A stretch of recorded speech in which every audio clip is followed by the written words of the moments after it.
Have you heard the latest buzz, Chelsea fans? The Blues made a bold move this January, trying to land a standout defensive star worth a whopping $80 million. But it seems the deal fell through, leaving us on the edge of our seats, with our young squad struggling to find consistent form in defense. Could this have been the key to solidifying our backline? Stick around as we dive into the details of this near miss and what it means for our season ahead.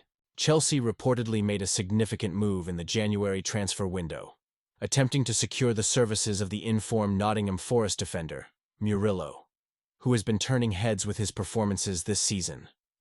The Blues were eager to bolster their defensive lineup, especially with the club having the youngest squad in the Premier League and facing defensive struggles throughout the season.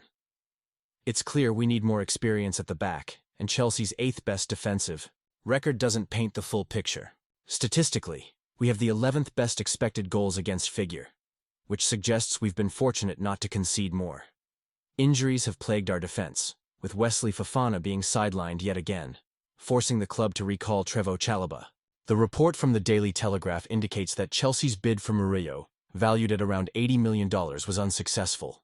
Nottingham Forest's owner, Evangelos Marinakis, reportedly refused to entertain the idea of selling their star defender, who has played a pivotal role in their impressive defensive stats this season. The absence of experience in our backline is becoming increasingly apparent. We let Axel Disasi depart for Aston Villa on deadline day, assuming that Chalobah could provide sufficient cover. Benoit Badiashile has been out since December, but is nearing a return, while Fofana likely won't be seen again until next season. This places immense pressure on players like Levi Colwill, Tosin Adarabioyo, and Chalobah to step up. We've even seen the emergence of 18-year-old wonder kid Josh Akiampong, who has captured the fans' hearts. But let's be real.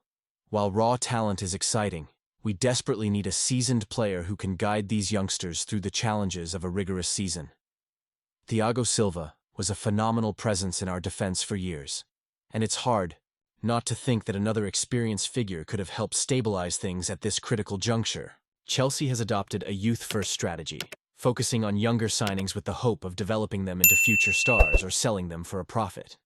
Don't get me wrong, I understand the long-term vision here, but the present is just as important. We're in a tight race for the top four and pushing for a good run in the FA Cup. The stakes are high, and the pressure is on. While Murillo is undoubtedly a rising star, I can't help but question whether pursuing younger, less experienced players is the right strategy. Perhaps we should be looking at players like Mark Guehi, a former Chelsea defender who has matured into a solid Premier League player and a full England international. Bringing him back could infuse our defense with much-needed experience while still maintaining a youthful core. So let's talk about the ramifications of these decisions. Do you think this was the best path for Chelsea in the transfer window? Honestly, I'm torn.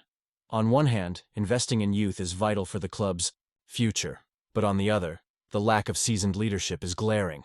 It's a delicate balance between nurturing talent and ensuring we have the right mix of experience to navigate the challenges of the Premier League and beyond. In my opinion, the club needs to reassess its strategy and perhaps consider bringing in a veteran defender, someone who can not only perform at a high level, but also mentor our younger players. It's a critical moment for Chelsea, and the decisions we make now will echo in the future. Chelsea is already gearing up for a busy summer transfer window, and despite the January window being relatively quiet, the club's ambitions are clearly alive and well.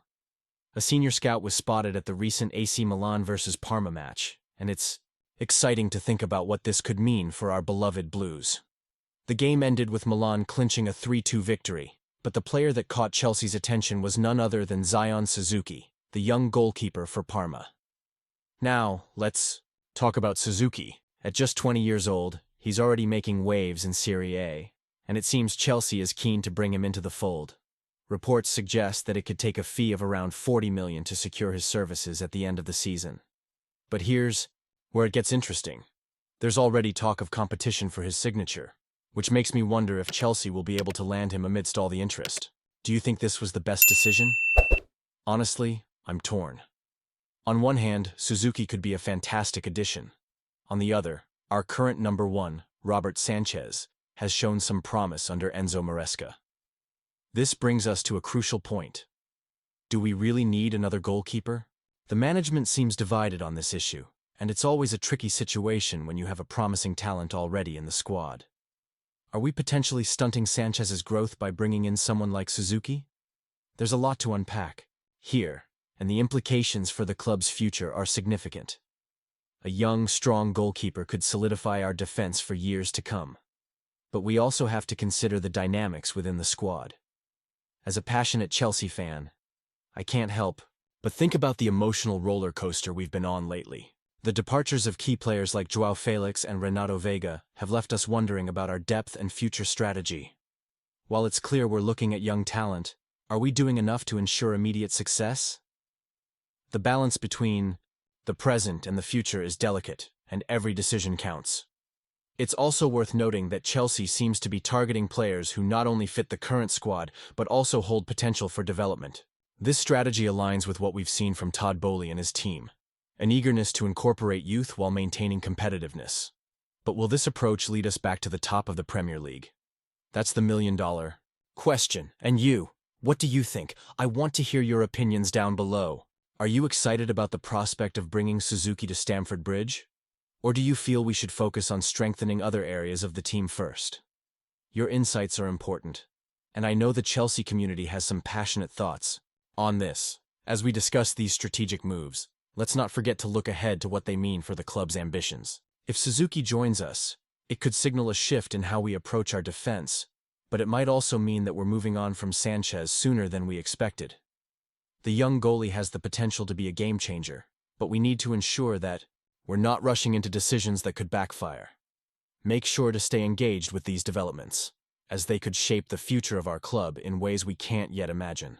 I encourage all of you to like, share, and subscribe to the channel to stay updated on the latest Chelsea news. Don't forget to activate the notification bell to get all the latest updates. The summer transfer window is approaching, and with it, endless possibilities. Let's keep the conversation going, Chelsea fans.